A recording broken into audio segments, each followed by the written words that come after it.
Hi guys, welcome everyone.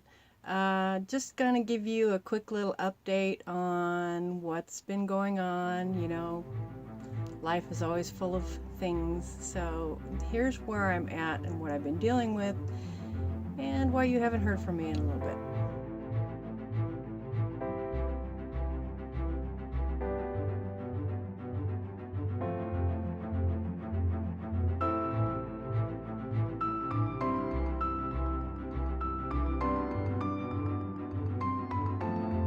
So I was heading towards Vegas and ran into problems with the generator. I had changed the oil in it successfully, which I'm proud of.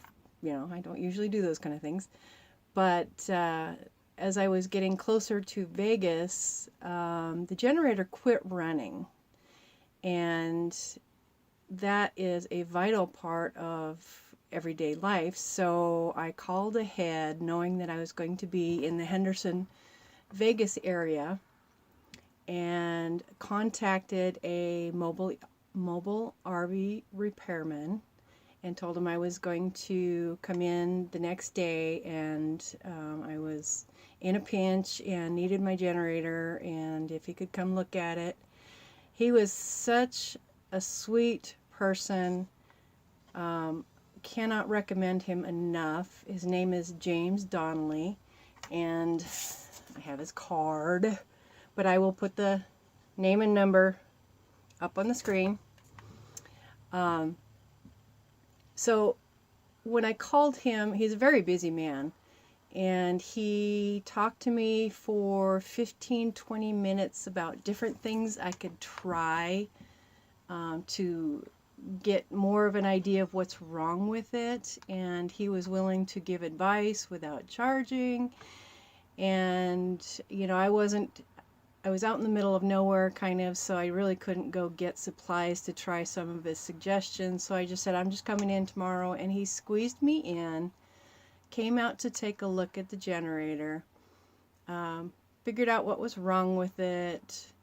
He found parts for me which were not easy to find. Even in Vegas with a Onan Cummins dealer there, they didn't have parts. Everything is back ordered.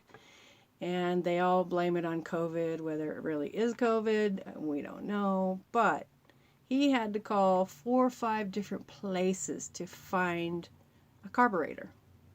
The problem was, and some of you may have run into this yourselves, this rig, it has low mileage, which means it's sat around for a while. And they just went online, got a cheap Chinese carburetor. When I say cheap, not just dollars cheap, it's just cheaply made. And typically they only last, a couple 3 months before they'll die on you again. So they put in this carburetor long enough to sell the rig. And then once it's out of their hands, they don't care what happens. So he showed me the Chinese made carburetor and how it didn't fit properly. You could wiggle it back and forth, and a lot of other things in there were not tight like they should be. So like I said, he had to call 4 or 5 different places to find me the correct parts, Onan parts. And again, he got the parts that same day, which he didn't have to do, but he went out of his way to get those parts and set up a time to come the next day to work on my generator. And took him less time than he thought, put it in there, we fired it up, just purred like a kitten. And we ran it for a little bit, and he stuck around and waited, made sure that it was running, and then we put a load on it and listened to it and make sure it was running with the load on it. And in the whole process, he understood my situation, and he showed me a lot of stuff about the generator. He was willing to teach me things about the generator and give me advice. And as I said, he was just the sweetest man and very helpful, and I will recommend him wholeheartedly. So after that, I felt confident enough to move forward. and passed through Vegas, went up to Valley Fire, like which you saw in my last video, and came up to Rachel, which I've met some of the people here before, and they are very welcoming and fun to hang out with and sit around and talk. And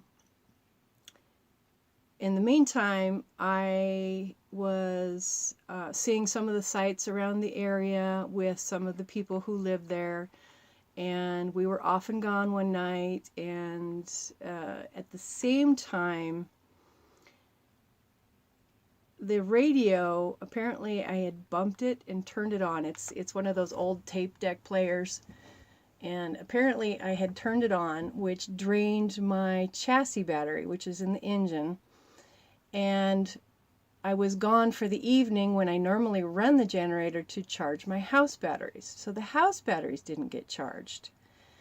So all in all, both batteries, there's two in the house, one in the chassis, they all got drained really, really low. And then of course, when your batteries are that low, you can't start the generator. So we went through a process of trying to figure out whether or not the house batteries were bad, whether I needed to replace those.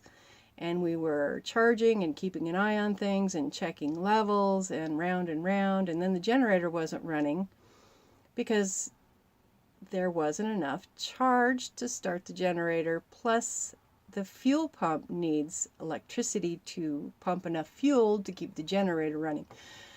So long story short, we went round and round with batteries and generator, and finally got it pretty much all figured out. The batteries are still good for now, but I will have to replace them eventually. The generator's running fine. It's all about power. And, you know, again, learning lessons, aren't we? Having fun.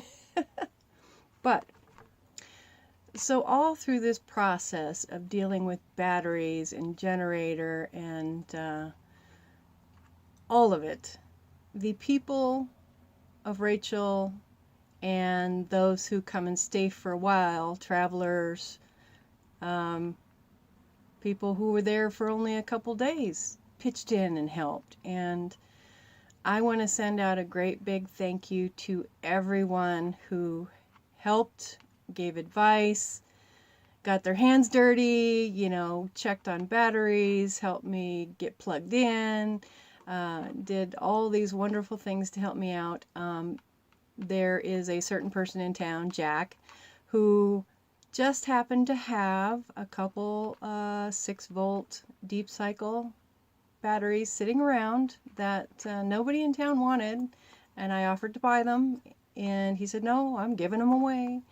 So he gave me a couple of the more expensive deep cycle batteries. We're running some charge checks on them, and you know, seeing what kind of condition they are in, considering they have been kind of hanging around for a while.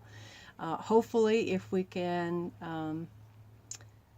get a good charge and they're in good condition, we'll be putting them in here. So that was incredibly awesome of him to give them to me, considering I'm just passing through. I mean, it's just amazing, the help and the people that you meet. And I truly believe that in many times in your life, you meet these people for a reason. And I happened to be in that place at that time for a reason. So again, I want to send out a great big thank you to everybody. And I wrote down names just so I didn't forget anybody. And if, again, I did forget anybody, I'm sorry. But Jack for the batteries, the gift of the batteries. Schmitty for all the mechanical battery help that he gave me. Schmitty, you just the best. Connie for all the support and the chill time and, you know, talking. And we went out to the hot springs. That was amazing. And the rest of all the great people there. Bob and Kristen and Michael and Shay and Pat, Cody, Sam and Kyle. Kyle was a pastor guy who was just stopping for a night or two, and he was helping me too. Aaron and May, all of you guys, thank you so much. I appreciate every little bit of support and advice and everything. Then after I left Rachel, I went up and met up with Dave and Dawn and Sam and Virginia at a little boondocking spot, and they also ran some tests with me to make sure the generator was still running, make sure that the batteries are still doing okay. And, you know, we had a little rain and we had a little leak, and, you know, they were putting a tarp on my roof because they had a little bit of a leak. So, you know, and, you know, advice again from everybody. And I want to thank all those people too.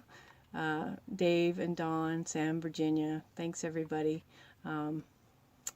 It's been a ride.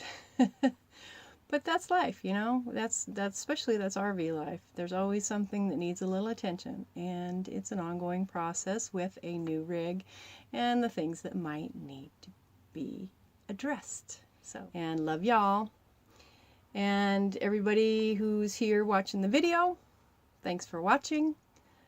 Go ahead and hit that like and subscribe and hit the bell. We'll see you next time. Bye, guys.